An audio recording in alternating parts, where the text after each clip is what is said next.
Coming up on Bulldog Broadcast. Peter and Aaron discuss the advantages and disadvantages of our academy system. Then Ben gives us an outline on the solar eclipse. Later, sports gives us our first update on fall athletics. Today is August 25th and Bulldog Broadcast starts now. Good morning, Bulldogs, and welcome to the first episode of the 2017-2018 school year. I'm Ari Ramirez. And I'm Gabe Baker. With this brand new school year, we have more opportunities to ensure that now is our time. We have an amazing year ahead of us, dogs, so let's get started. Welcome to Las Cruces High School, where now is your time. It's time to make new friends and have new experiences. It's time to push your limits and set new records. It's time to think of the future and start planning your life.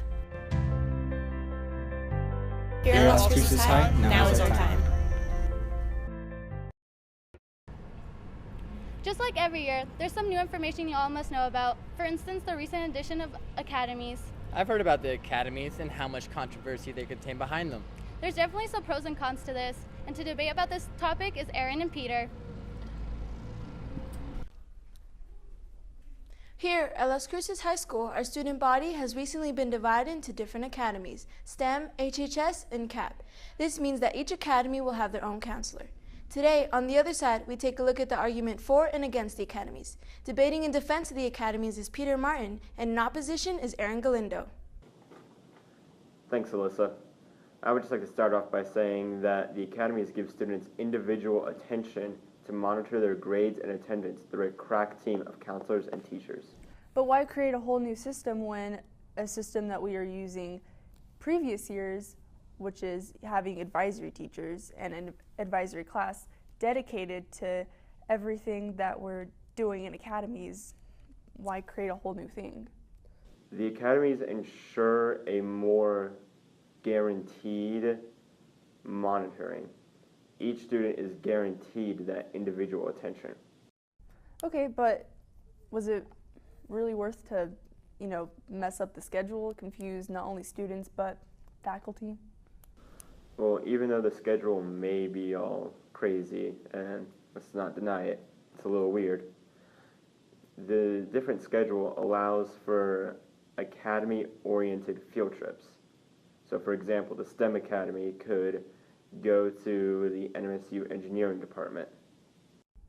Okay, but that's very weird.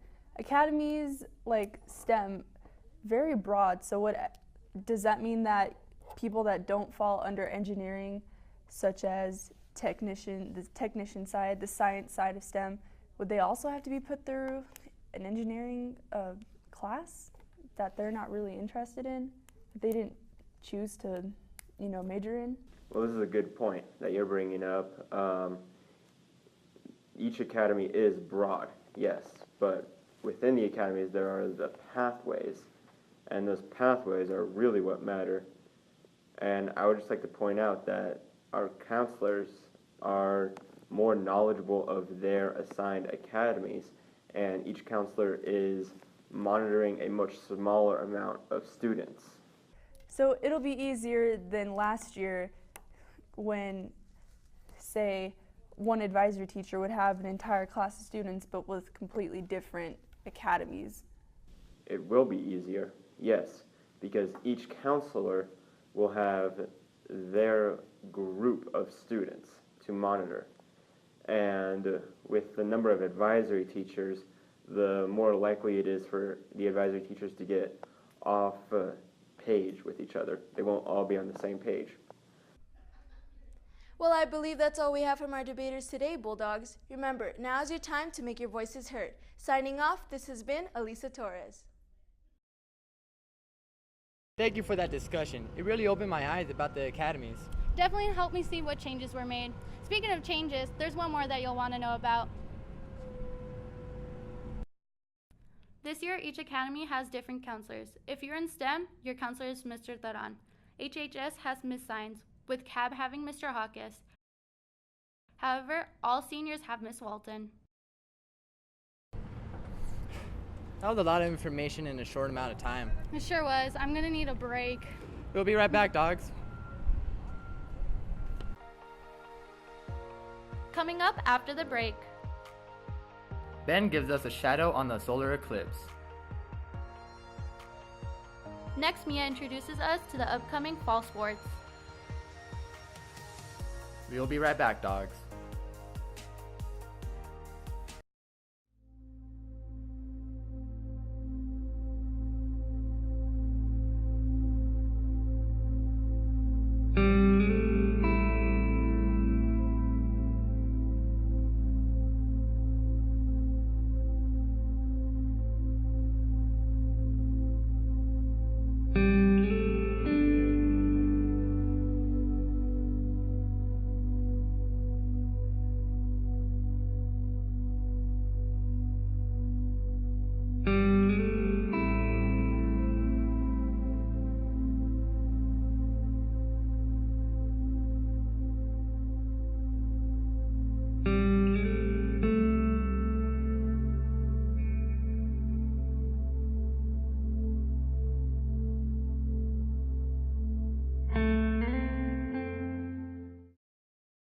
For more information, follow Bulldog Broadcast on Twitter at BBCLCHS and our Instagram at Bulldog Broadcast.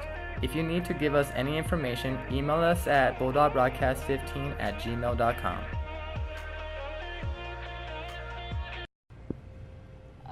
What are you doing? I'm looking for the solar eclipse. That was on Monday. Oh. If you're like Gabe here, don't worry, we got you covered. As many of us know, recently the Great American Solar Eclipse happened. But first, what is a solar eclipse? To find out more, ask astronomer Gil Esquardo. A solar eclipse is a case where the moon passes between the Earth and the sun, blocking the sunlight out from the surface of the Earth. We're here in Glendo because we're in this skinny little band on the planet, about 100 miles wide, where the sun will be completely blocked out. This is a very special eclipse because the entirety of the United States will be able to see at least a portion of this. During totality, many unique things happen only seen during the solar eclipse. Shadows changed, the air grew cooler, and a faint ripple of light called shadow bands appeared. The solar eclipse was a rare event bringing people together from all over the country. The next American solar eclipse will appear in 2024.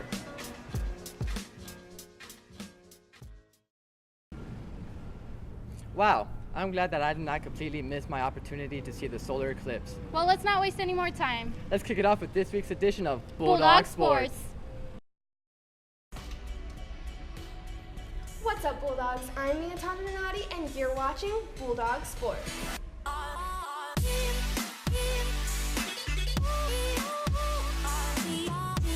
On Friday, boys soccer kicked off their season where they played against Rio Rancho and sadly lost 3-2. They also played against Cleveland on Saturday and lost 3-2 as well. The Dogs' next game will be Tuesday at 7 against Alamo. Go get 'em, boys. Girls soccer also started their season up in Rio Rancho where they tied 1-1.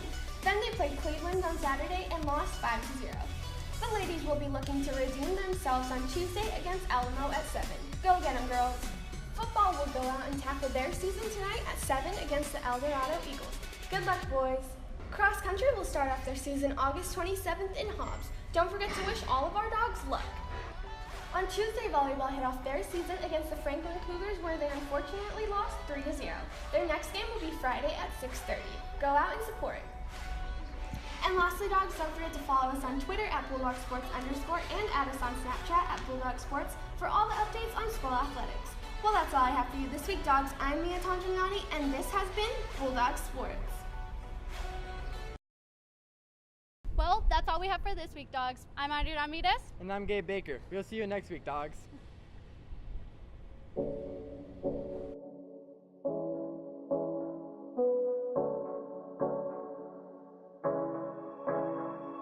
Staring at two different views on your window ledge.